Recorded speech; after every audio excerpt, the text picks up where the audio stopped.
नमस्कार, आप देख रहे हैं आज की खबर और मैं हूं आपके साथ आकांक्षा यादव। आज हम मौजूद हैं राजधानी लखनऊ में, जहां इस्कॉन टेम्पल की ओर से आज श्री जगन्नाथ रथ यात्रा का आयोजन किया गया है, जिसमें बड़ी संख्या में लोग शामिल होने के लिए मौजूद हैं। यहां पर इस वक्त हमारे साथ बातचीत करने के लिए इस्कॉन मंदिर के अध्यक्ष मौजूद हैं, जिनसे हम जानेंगे कि आखिर इस रथ यात्रा का उद्देश्य क्या है और हर साल इस रथ यात्रा को जब हम आयोजित करते हैं तो किस उद्देश्य के साथ आयोजन किया जाता है।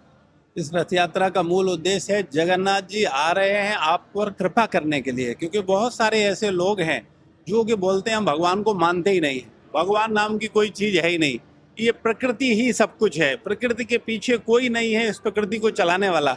तो ऐसे भी लोग हैं जो भगवान के अस्तित्व पर विश्वास ही नहीं करते, नास्तिक हैं, वो भगवान के साकार स्वरूप को नहीं मानते, वो भगवान के मंदिर का सम्मान नहीं करते। तो भगवान के भक्त तो वो भी हैं, पुत्र तो वो भी हैं, अंश तो वो भी है, ममेवांशो जीव लोके जीव भूत सनातना।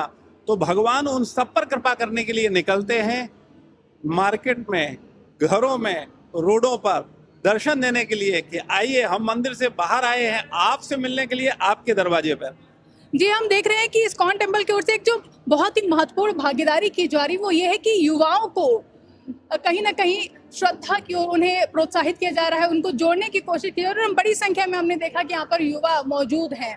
तो आप किस तरीके से देखेंगे, क्या प्रेरणा दी जाती है इस्कॉन की ओर से कि वो इस श्रद्धा के रास्ते को चुने, ना कि जिस तरीके से आजकल यूथ भटका हुआ है उसको छोड़ें।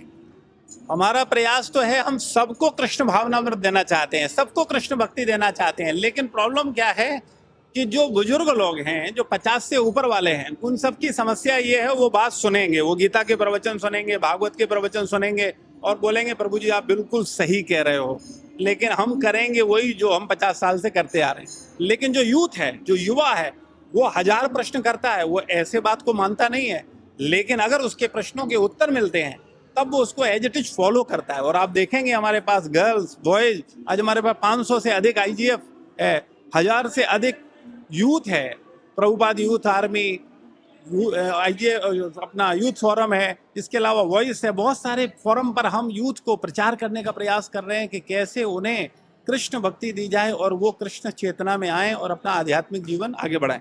एक आखिरी ये कि आप क्या युवाओं को क्या संदेश देना चाहेंगे कि किस तरीके से वो अपने जीवन में बदलाव लाएं और इसी तरीके से लगातार बढ़ते रहें श्रद्धा की ओर, इस अध्यात्म के रास्ते को चुनते रहें।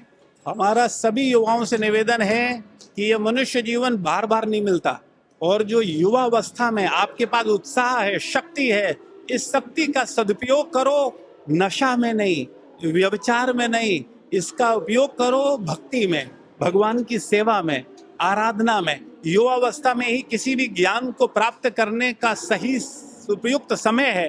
तो इस समय आप गीता की शिक्षा लीजिए, भौतिक शिक्षा के साथ साथ आप फिजिक्स केमिस्ट्री पढ़िए, लेकिन उसके साथ साथ गीता को भी समझिए। और गीता को ही समझाने के लिए हमने आप सबके लिए एक बहुत सरल पुस्तक लिखी है, भक्ति सनातन का आधार। वो आपको अमेजोन पर अवेलेबल है, मंदिर में अवेलेबल है। आप आएंगे, उसको सुनेंगे, पढ़ेंगे तो आप उससे जान पाएंगे गीता के गहरे रहस्यों। जी, बहुत बहुत धन्यवाद आपका। तो आप थे हमारे साथ इस्कॉन मंदिर के अध्यक्ष प्रभु जी, जिन्होंने हमें बताया, यूथ को संदेश दिया कि नशा की ओर ना बढ़े, गलत रास्तों की ओर ना बढ़े, बल्कि अध्यात्म की ओर बढ़े और श्री कृष्ण के ओर अपना एक कदम बढ़ाएं और अपने जीवन को सफल और सरल बनाएं। लखनऊ से आज की खबर के लिए मैं आकांक्षा यादव, वीडियो जर्नलिस्ट राजबिस के साथ।